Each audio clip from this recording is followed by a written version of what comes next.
శుభోదయం అందరికీ. ఇవాళ అరటికాయ ముద్దకూర, ఎండుమిరపకాయలు, శనగపప్పు, మినపప్పు, ఆవాలు,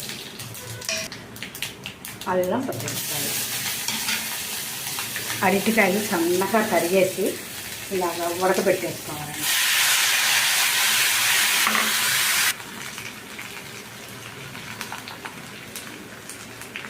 ఉప్పు తగినంత,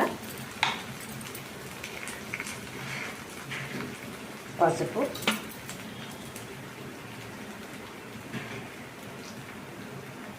ఇంగువ, ఫ్రెష్ కరివేపాకు. చాలా క్విక్ కర్రీ అండి ఇది, చాలా టేస్టీగా ఉంటుంది.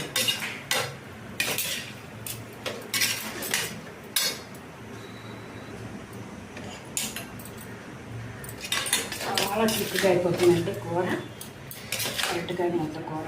కొంతమంది కావాలంటే నిమ్మకాయ పిండుకుంటారు.